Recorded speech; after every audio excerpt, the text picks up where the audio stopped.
Notre planète est au point critique. Mais pas de panique. Non, pas de panique. La race humaine est devenue geek.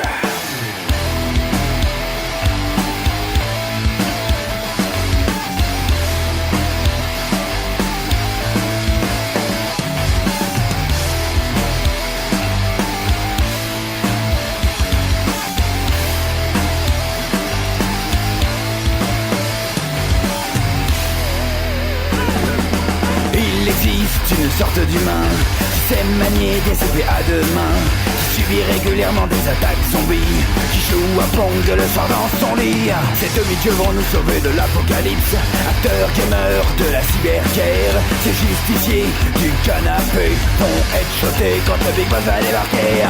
J'ai 2, 3, 4 de geeks dans mon entourage. J'ai geek, ninja du clavier, geek, les cartouches, les geeks, la map va saigner. Très discrets, ils savent se cacher, s'entraînant derrière leur télé, élaborant des plans devant leurs écrans. Les XP fusent, les bits s'agitent. Bonjour à tous et à toutes, vous êtes sur Bac FM dans l'émission Le Grand Prix Cabrac avec Jocelyn et Vincent. Bonjour à tous, bonjour Jocelyn. Salut Vincent, ça va bien ? Très bien et toi ? Bah ça va très très bien, écoute, on est bientôt à Noël, écoute, dans 2 émissions c'est Noël, même pas dans une vu que la semaine prochaine il n'y a pas d'émission. On va parler de plein de choses aujourd'hui. Eh ben écoute, on va commencer tout de suite avec la première histoire. Alors pour savoir quand même, le Père Noël a tout faux, hein. Non content de délaisser son écologique traîneau pour un hélicoptère à quelques heures seulement de l'ouverture de la conférence sur le climat à Paris, un homme vêtu de rouge et affublé d'une barbe, qui a une grosse barbe blanche comme le Père Noël, a tout bonnement volé un hélicoptère vendredi. C'est au Brésil, à Sao Paulo, que ce très vilain Père Noël a joué son mauvais tour. Louant un hélicoptère, prétextant une opération spéciale à l'occasion du Black Friday, l'équivalent des soldes dans les pays anglophones, le méchant botté aurait forcé le pilote à atterrir dans une exploitation agricole à l'extérieur de la ville. Là, un complice qui l'attendait l'aurait aidé à ligoter le pilote avant de prendre la fuite par les airs. Au bout de plusieurs heures, le pilote a réussi à se libérer et à prévenir la police, qui est toujours à la recherche de l'hélicoptère. On ignore si les 2 individus ont cherché à voler jusqu'au pôle Nord. Non, ça on sait pas. Mais je trouve ça incroyable comme histoire quand même que des mecs bonjour, on loue l'hélicoptère et on revient pas, quoi. Et je me suis toujours demandé si on pouvait faire ça avec d'autres trucs comme ça. Je me dis toujours à chaque fois quand on loue qu'est-ce qui nous empêche de partir avec un truc quand on le loue, quoi. Bah, parce que souvent tu laisses tes pièces d'identité. Ou... C'est ça qui est bizarre d'ailleurs. C'est ça qui m'étonne dans cette histoire, c'est que souvent quand tu loues quelque chose, tu laisses soit ta carte bancaire ou ta carte d'identité. Tu cherches toujours des papiers d'identité. Oui, tu laisses de l'argent. Voilà, ou un acompte. Une caution. Mais là, le truc, c'est que, c'était 100 € de caution pour un hélicoptère. Mais après, j'avais vu la photo de l'hélicoptère, il est noir et il y a écrit en gros le nom de la marque dessus. Enfin, c'est pas un hélicoptère qu'on pourrait pas retrouver, quoi. Il est tellement visible, à moins qu'il le repeigne comme dans les GTA, mais ça m'étonnerait quand même un peu. Enfin bon, après faut voir. Est-ce que vous connaissez... Ils vont vite le retrouver parce qu'un hélicoptère, ça se voit assez facilement quand même. Ouais, mais à moins qu'ils soient partis déjà. Surtout que, comment ils peuvent ils sont obligés de toute façon d'atterrir quelque part pour reprendre de l'essence, pour se ravitailler. Donc ils vont forcément le choper, c'est pas compliqué à choper. Mais ce qui est marrant, c'est qu'on imagine quand même que le mec est habillé en Père Noël quand même, et il a demandé oui bonjour, j'ai besoin d'hélicoptère, c'est urgent. Ils lui ont passé, je ne sais pas pourquoi, et après tu as dit à terre. Déjà pour bon. Il y a eu un otage quand même, hein. Le pilote a été pris en otage, il est relâché après, mais bon. C'est quand même assez bizarre, je sais pas, j'avais jamais encore entendu une anecdote comme ça. Et on enchaîne d'ailleurs avec la plus grosse maquette d'aéroport au monde. Oui, t'entends bien, Jocelyn, la plus grosse maquette d'aéroport au monde. En fait, c'est la ville fictive de Knöfungen, du réseau de trains miniature Holland à Hambourg en Allemagne, possède un aéroport miniature plus vrai que nature. Construit à l'échelle HO, donc 1/87e, Knöfungen, je parle pas allemand, désolé. Comment tu prononcerais toi ? Knöfungen. En fait, il ajoute à son infrastructure la plus grande maquette d'aéroport au monde. Cette réplique, basée sur l'aéroport d'Hamburg, donc comme je vous l'ai dit, Hambourg, représente des avions en phase de décollage ou d'atterrissage sur des passerelles. Donc il y a des passerelles, il y a des passagers, il y a des gens qui semblent se promener autour des bornes et des véhicules. Il y a 40 avions quand même, 40 avions et près de 100 véhicules qui gravitent autour de l'aéroport de Knöfungen de façon autonome. Une attention particulière a même été portée sur le décollage et l'atterrissage des maquettes, le tout entièrement géré par l'ordinateur.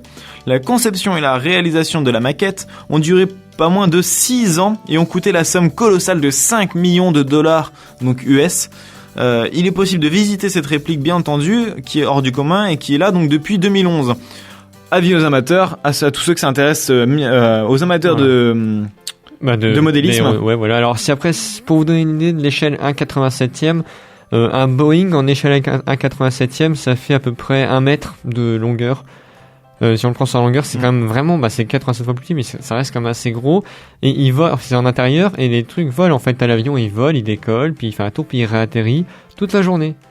Ce qui est étonnant, en fait, c'est que, oui, c'est pas une maquette qui bouge pas, c'est que ça bouge vraiment. Tout est vivant un peu dans la maquette et c'est ça qui est étonnant. Et c'est grand, en fait, on en fait le tour, mais c'est immense le truc. Déjà qu'un aéroport, c'est une maquette d'aéroport, c'est assez grand, en tout petit. Alors là, en 1,87e, c'est quand même assez gros, quoi. Puis de voir les avions décoller, réatterrir, les voitures rouler. C'est un truc à voir pour les enfants. C'est vivant, quoi. C'est énorme. C'est énorme. Et c'est assez magique, quoi. À l'approche de Noël, ça c'est magique. Ouais, l'approche de Noël, ça rend bien en plus. Puis c'est le thème de l'aéronautique aujourd'hui un petit peu. Alors par contre, ce que j'ai pas, c'est dans quel cadre ça a été fait. C'est juste une passion. Le mec, c'était sa passion. Ah, une passion à 5 millions de dollars quand même. Hein. Ah bah il y a des passions comme ça, comme d'ailleurs il y a un mec qui avait une passion, c'était de faire un Rubik's Cube. Il a fait le plus grand Rubik's Cube du monde. Ouais, ça lui a pris 7 jours, mais non-stop 7 jours. Et à la fin, il était en direct sur internet et il a commencé à faire tourner son Rubik's Cube il faisait 40 cm et tout s'est explosé la tronche devant lui. J'ai vu la vidéo. Au moment du premier mouvement. Et le Rubik's Cube est parti en éclats. Le mec reste les mains en l'air comme ça devant son Rubik's Cube éclaté pendant 3 minutes et il dit plus rien parce qu'il a passé une semaine dessus, c'était son 2e essai. Et donc lui il avait raté son projet, mais la plus grande maquette d'aéroport du monde a réussi par contre. Et voilà. Donc voilà, pour moi c'est terminé. D'accord, c'est terminé. Alors, je vous propose de faire une petite pause musicale. Je vous rappelle également vous pouvez nous parler via Twitter avec @grandbricabrac, évidemment. On lit vos tweets, on y répond en direct. Et on se laisse avec une pause musicale. On se trouve juste après pour parler de films sur Internet. Un film pas comme les autres. À tout de suite sur Bac FM.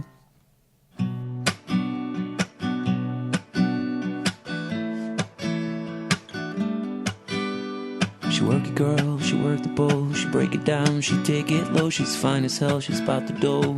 Doing the thing right on the floor. And money she making. Look at the way she's shaking. Make you wanna touch her, wanna taste her. Have you lusting for her? Going crazy, face it.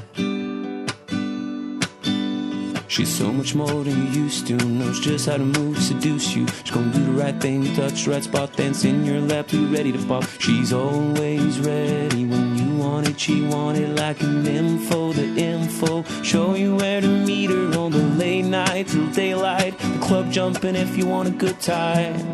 She's gonna give you what you want.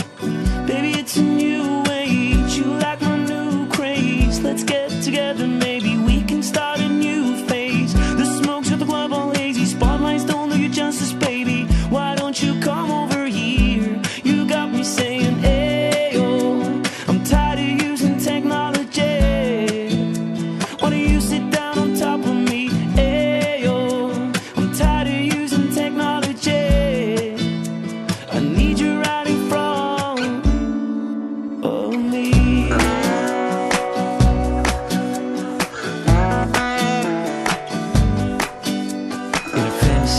Plain to see just how we be on me. Backstroke and sweat soaking all into my set sheets. When you ready to ride, I'll be ready to roll. I'll be in this bitch till the club close. What should I do in all fours? Now that shit should begin to law. Different style, different move. Damn, I like the way you move. Girl, you got me thinking about all the things I do to you. Let's get it poppin', shorty. We can switch positions from the couch to the counters of my kitchen. Baby, it's a new age. You like my new craze. Let's get together, maybe we can start a new phase. The smoke's at the club all hazy. Spotlights don't do you justice, baby. Why don't you come over here? You got me saying, ayo. I'm tired of using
Et vous êtes toujours sur Back FM dans le grand bric-à-brac avec Vincent et moi-même. On vient d'écouter Ayo, alors c'est Ayo Technology de Milo. C'est une vieille chanson qui passait il y a longtemps à la radio, enfin il y a quelques années à la radio. Voilà, on vous rappelle donc que si vous avez des questions ou des réactions sur l'émission, sur nos sujets, vous pouvez, c'est bien entendu, c'est gratuit, hein. Et puis on vous répondra en direct, hein, et vous pouvez bien nous retrouver sur pour retrouver les T'étais bien parti cette phrase, hein. Ouais, J'allais dire que t'as un ton de commentateur d'un peu de Tour de France en même temps. N'hésitez pas à appeler la caravane du Tour de France. Les rediffusions, voilà. N'hésitez pas à chercher le mot. La chaîne Bric-à-Brac. Voilà, les rediffusions sur YouTube. On a une chaîne YouTube. On remet donc à chaque fois les émissions chaque semaine. Le mercredi. Plus 2-3 infos en plus quand on vous en parle, des choses comme ça. Je m'amuse un peu au montage. Voilà. On va parler un peu de cinéma, mais pas de cinéma en salle, mais de cinéma sur Internet. Alors c'est un peu bizarre, ça existe.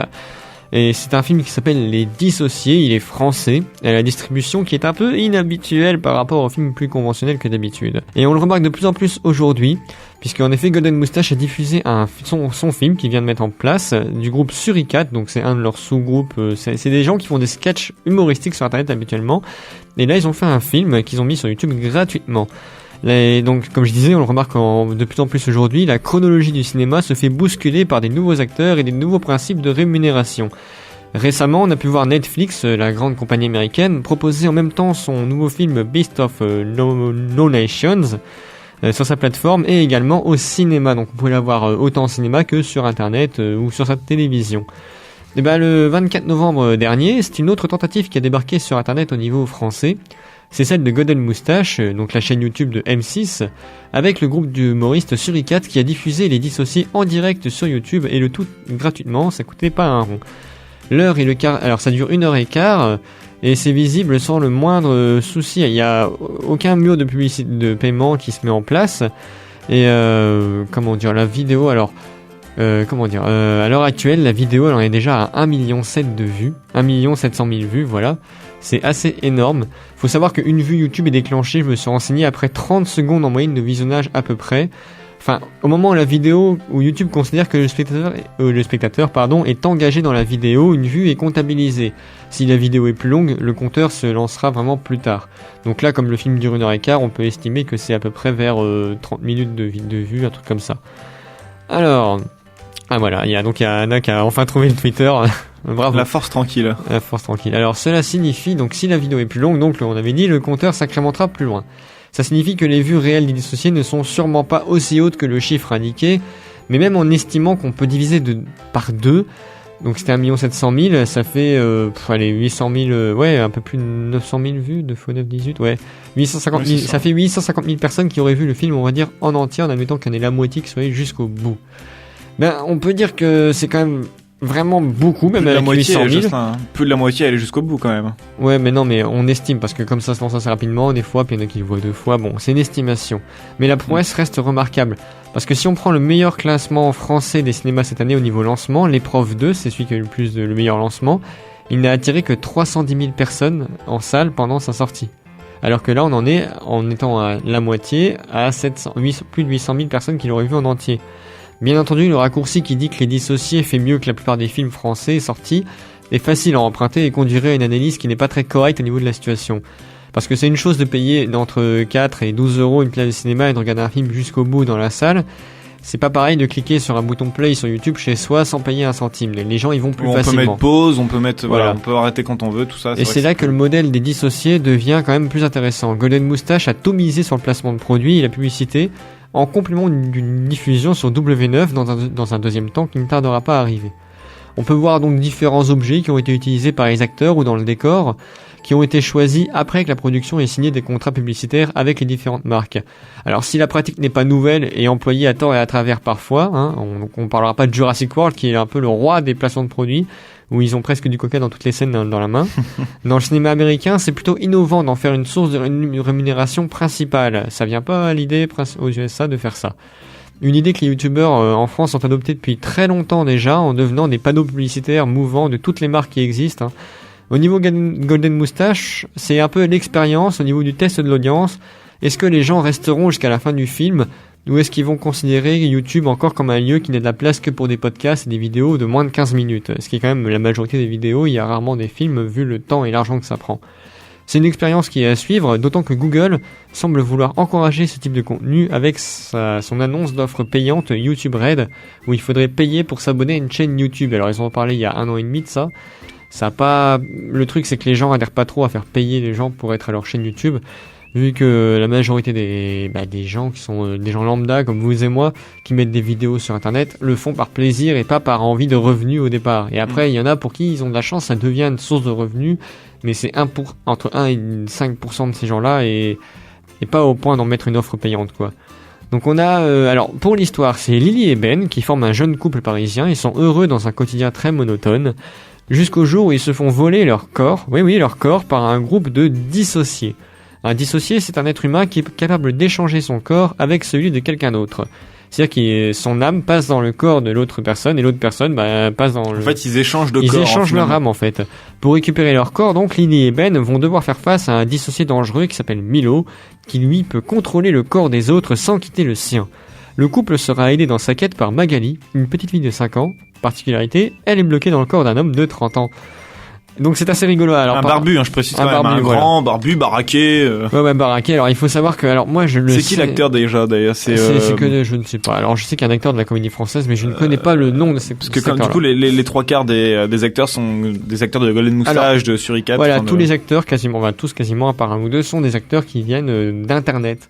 Donc Golden Moustache, Suricat, qui se sont fait connaître un peu en autonomie sur internet. Il y a des. Alors on a tout ce qui est de la clique du Visiteur du Futur, qui est une web série qui a eu un énorme succès sur internet. Donc on a Raphaël Astier dedans, par exemple, pas Raphaël Astier, n'importe quoi. C'est Raphaël. Alors son nom de famille je me rappelle plus. On a toute la clique, on a tout, je pourrais pas vous dire les noms, ils sont tellement nombreux. C'est Golden Moustache, quoi. C'est je sais plus comment il s'appelle, le Golden Moustache Club, on va dire. Une grande famille. Et voilà. Alors au niveau du scénario, je sais pas si vous avez remarqué, enfin moi je le trouve tout à fait. On a vu le film avec Vincent et le scénario, il est atypique par rapport à un autre film. Il est incroyable, il est frais. Il sort du commun. En fait, il est très frais. Il est frais. Ouais. Les Golden Moustache, c'est ce qu'on avait dit dans une émission. On avait parlé d'eux il y a 3 semaines. On avait dit, ils font des sketchs à chaque fois. Ils ont des idées géniales. Et on aimerait bien qu'ils en fassent des films à chaque fois. Et ça coupe au bout de 3 minutes à la fin du sketch ou de l'histoire. On dit, on reste un peu sur notre fin. Voilà. Chaque fois, et on se dit, mais cette idée, elle est innovante, elle est géniale. Ouais. Et là, ils ont dit, on va en faire un film de cette idée-là. Ils en ont fait un film et ça passe vraiment très très bien. Le seul truc qu'on peut lui reprocher pour les plus jeunes, c'est que c'est un poil vulgaire parfois, à ne pas montrer à des enfants parce que c'est un peu vulgaire. C'est moi là. Sur quel point? Au niveau du langage. C'est-à-dire que quand ils font les expériences de leur corps, parce qu'il y a une scène par exemple où la nana, elle est dans le corps d'un homme. Et donc du coup, comme c'est une femme dans le corps d'un homme, elle se dit il faut que je fasse des trucs, quoi. Je peux te faire un dessin. Et donc là, sauf que là, elle dit pas, sauf que là, ils utilisent des mots un peu plus grossiers, quoi. Et donc c'est tout à fait drôle de voir, et comme ils disent, si t'as pas été au moins une fois une fille dans ta vie alors que t'es un homme et que t'es un dissocié, t'as rien compris à la vie, il faut que tu le fasses. Ils s'amusent à tester des trucs. Il y a une scène qui est à mourir de rire dans le film, où il y en a un il change son âme avec une mouche, son corps avec une mouche. Il devient une mouche et c'est assez marrant à voir. Du coup, il y a la petite fille de 5 ans, donc qui est bloquée dans le corps, qui essaie d'écraser la mouche par réflexe, alors que si elle écrase la mouche, elle le tue. Puis on a sur son âge, c'est assez marrant, c'est décalé. On a ce mec-là justement qui a 30 ans, mais qui en fait est une fille de 5 ans à l'intérieur et qui est devant la télé à regarder l'équivalent de Gulli, enfin d'une chaîne d'enfants, quoi. Donc analogie, j'ai aucune idée, mais c'est un équivalent de chaîne d'enfants et il est devant et combien ils sont, enfin, qu'est-ce qui est jaune, la banane ou la pomme? Et on a un mec de 30 ans sur le canapé qui fait une banane, comme ça, qui se met à hurler une banane sur son canapé. Et les deux autres le regardent en mode, sachant qu'on a le mec qui est une femme à l'intérieur qui est habillée en robe et l'autre qui est complètement déboussolé. C'est un film qui est léger, qui est en fait, complètement décalé. Moi, ce que j'ai apprécié dans ce film, c'est le ton qui est ascendant. C'est-à-dire qu'au début, c'est léger, c'est drôle. Il y a l'échange de corps, c'est rigolo. Bon, ils sont perturbés, on se marre. Puis il y a le méchant qui arrive, ça devient un peu plus compliqué. Puis plus ça va, plus l'intrigue est sérieuse. Et ça finit il y a une tension vraiment. Et en fait, c'est de façon croissante au niveau du scénario et de la tension dans le film. Et pour un truc qui est indépendant, on va dire, qui est pas un studio pro style EuropaCorp ou Gaumont ou n'importe quoi, il y a une vraie tension au niveau du film. On y tient 1h15. Alors 1h15, c'est court pour un film quand même, mais on la tient du début à la fin de bout en bout sans problème, quoi. Il y a pas de moment, il y a pas de passage long, je trouve. Je l'ai vu 3 fois, il y a pas de passage long. Alors que en général, un film, quand je regarde 3-4 fois, bon, bah, au bout d'un moment, il y a des passages que t'as envie de zapper, quoi. Bah là, non, on pourra pas utiliser l'application dont t'as parlé il y a 2 semaines, pour aller aux toilettes quand il y a un moment. Là, on peut pas utiliser cette application-là, qui nous dit qu'on peut aller aux toilettes quand il y a un moment chiant dans le film. Bah là, non. Il n'y en a pas. Aller aux toilettes avant ou après, mais c'est pas c'est le genre de film en plus que ça dérangerait pas de le voir 2-3 fois. Enfin, moi personnellement. Moi, ça m'a pas dérangé. Toi, tu l'as vu 2 fois, moi je l'ai vu qu'une fois, mais moi ça me dérangerait pas de le revoir parce que c'est vraiment un film qui est. Ouais. Alors, on était au placement de produit, le film a coûté 150 000 € quand même. Il a été financé à 80% justement. Alors, avec Vincent, on savait qu'il y avait un placement de produit avant de regarder le film. On l'a regardé, on a cherché, on n'a pas trouvé le placement de produit. À part pour une marque de télévision qui apparaît à l'écran. Ouais. Mais sinon, alors moi j'ai cherché, j'ai trouvé les 6 entreprises. Il y a Allo Resto, alors je ne sais pas ce qu'ils font là-dedans. Lovu non plus, il n'y a pas une seule trace de eux dans le film, mais je pense que c'est par rapport au niveau publicité, quand ça passera sur W9 ou quand ils font des promos à côté. Et que là ils font de la pub. Est-ce que tu crois que le film va passer à la télé? Oui, je l'ai dit, sur W9 il passera. Mais t'es d'accord, t'as pas de date, t'as rien par contre? Non, ils sont en partenariat avec M6, et il y a aussi un placement de produit pour Parrot, je sais pas ce que c'est, Meizu, Jiffy et Pilote. Alors il y a Jiffy aussi. Mais je sais pas, je pense que Jiffy a fourni des meubles, un truc du genre. Je pense. Et que c'est au niveau du matériel qu'ils ont fourni, ils ont des remerciements dans les crédits, je ne sais pas. Donc après voilà, ça après ils passent son produit pour plein de choses, hein, c'est... Donc non mais c'est vrai, puis même pour ce qui est de, enfin je veux dire, dans beaucoup de films, quand c'est comme ça, des films amateurs à petit budget, les placements de produits sont un peu énormes, faut le dire, hein. Ils sont énormes, bah comme tu disais, même pour les gros films d'ailleurs. Sur YouTube, ce qui est demandé dans les podcasts, c'est d'avoir ouais, mais ce qui est demandé sur les podcasts, c'est d'avoir par exemple un temps de vue assez énorme pour mettons une application, bah il faudra qu'il y ait un plan de 30 secondes sur l'application, et c'est assez grossier sur une vidéo de 10 minutes d'avoir voilà, et là on les a pas vus, et même en les cherchant, parce que même en les cherchant, on les a pas vus. Mais je pense qu'ils sont pas dans le film, à mon avis, ils sont au niveau matériel et autre chose. Je vois que ça. Je me renseignerai plus, j'ai essayé, mais justement, ils ont pas trop communiqué là-dessus, et ça a quand même permis de financer 80% des 150 000 € du film. Et il faut dire, 150 000, non, c'est rien pour un film à produire, 150 000 €. Non, mais 80%, c'est énorme. Enfin, normalement, c'est plus de 1 million, enfin, c'est en millions que ça se compte. Et là, ça coûte rien, ça a rapporté au niveau vu déjà 3 fois plus qu'un film, que le plus gros, que L'épreuve 2 qui a attiré 310 000 personnes à sa sortie. C'est quand même assez énorme, et il y a quasiment que des bons retours au niveau de ce film. Voilà. Et c'est tout ce que j'ai à dire pour y dissocier. Est-ce que si vous l'avez vu, n'hésitez pas à nous tuter @grandbricabrac, donnez-nous votre avis. Il y a la force tranquille qui dit c'est moi lecteur. Oui. Alors non. Donc écoute, je te propose, t'as fini avec le... Ah ouais, moi j'ai fini, moi c'est à ton tour maintenant de nous parler de cadeaux de Noël incroyables comme toutes les semaines, enfin... Depuis la semaine dernière. Alors, vous le savez, depuis la semaine dernière et jusqu'à Noël, donc il reste quoi, 2 émissions, c'est ça? Je vous présenterai, je vous présenterai, 10 cadeaux de Noël chaque semaine jusqu'à Noël, hein. Des cadeaux de Noël de tout prix, de toute provenance, mais surtout des cadeaux de Noël insolites. L'an dernier, alors la semaine dernière, pardon, je vous avais parlé de beaucoup de choses, je vous avais parlé de 50 décapsuleurs différents, je crois. Oui, puis des décapsuleurs aussi qui comptent le nombre de bouteilles. La bière, je ne sais plus, qui était parfumée non, je sais plus à quoi. Mais... Oh, je sais plus, mais enfin bon, voilà. Ah oui, non, le gel de douche à la bière. Oui, voilà, c'est ça, oui, pour sentir la binouse à chaque fois. Voilà. Là, je vais vous présenter encore 10 cadeaux. On va commencer donc avec un infuseur. Alors ça va te plaire. Un infuseur. Non, regarde pas.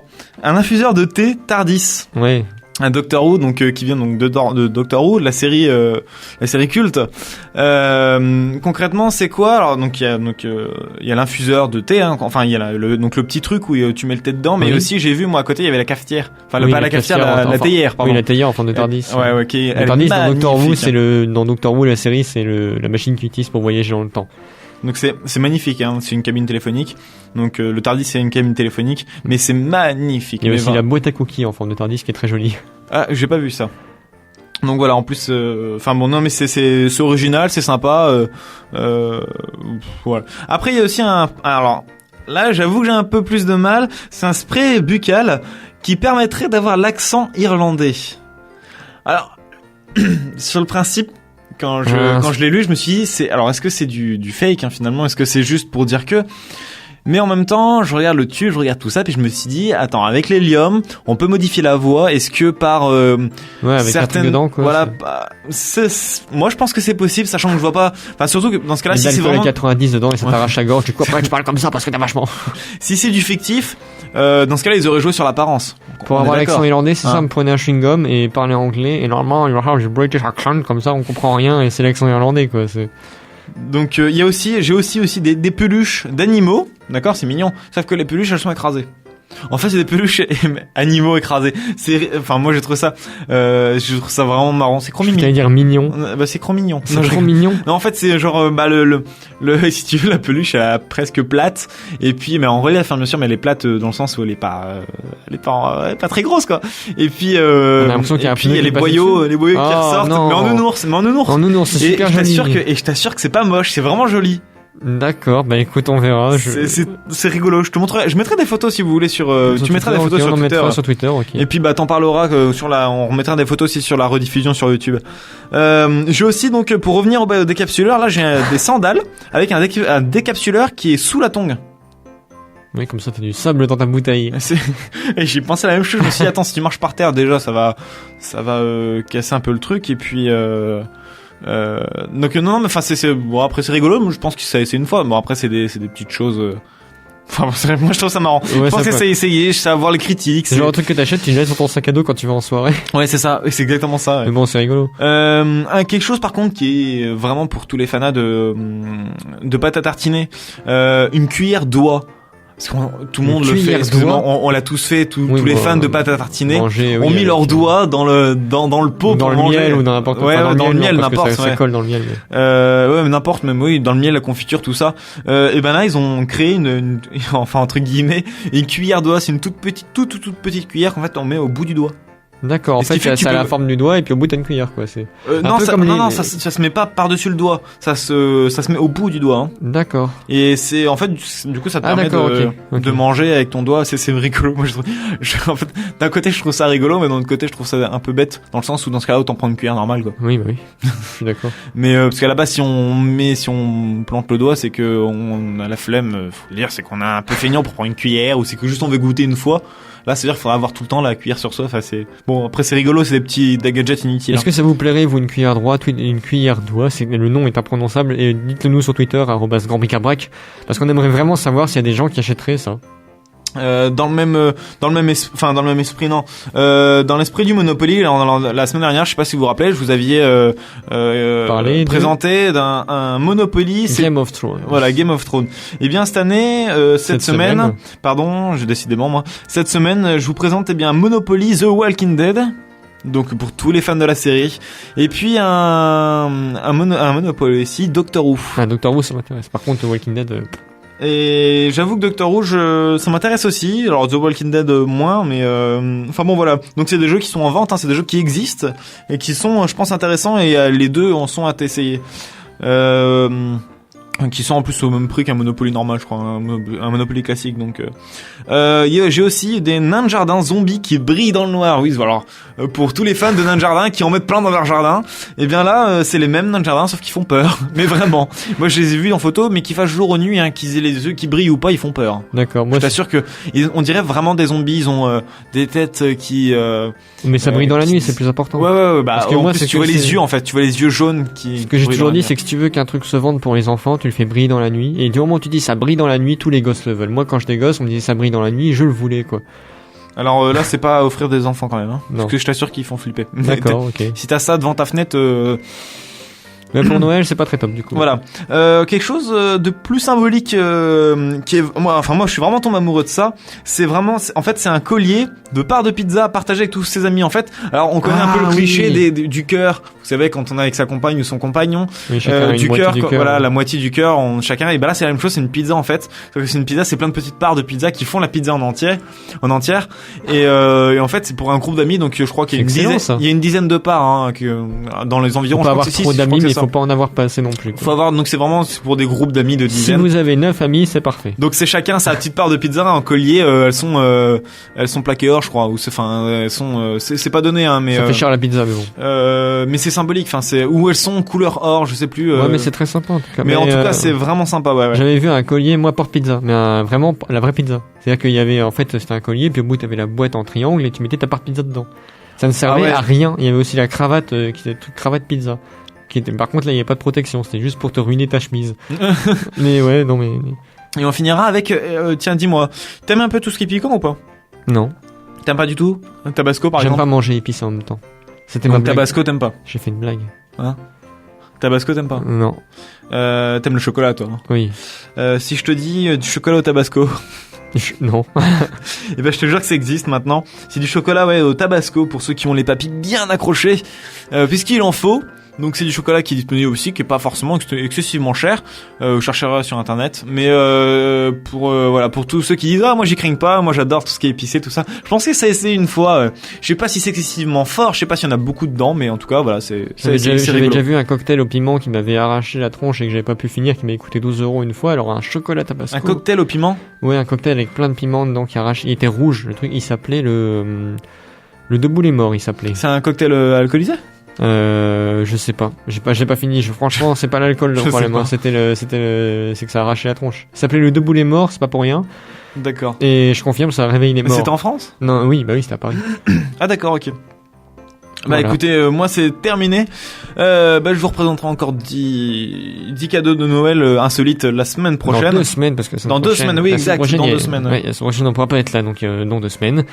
Et l'émission touche à sa fin. En tout cas, je vous rappelle que vous pouviez nous tweeter sur @grandbricabrac, que cette émission sera disponible en rediffusion sur la chaîne YouTube Bricabrac, tout simplement. Je vous remercie d'avoir écouté l'émission. C'était Vincent et Mohem dans le Grand Bricabrac et on se retrouve dans 2 semaines pour une nouvelle émission. Passez une bonne journée, à bientôt sur Bac FM.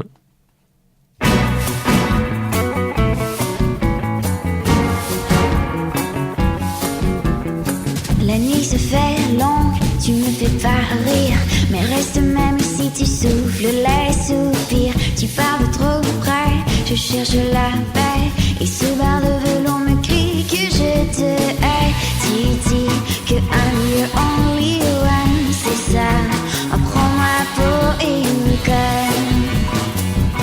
Mais dans ces danses que j'ai à t'aimer, je ne t'aurais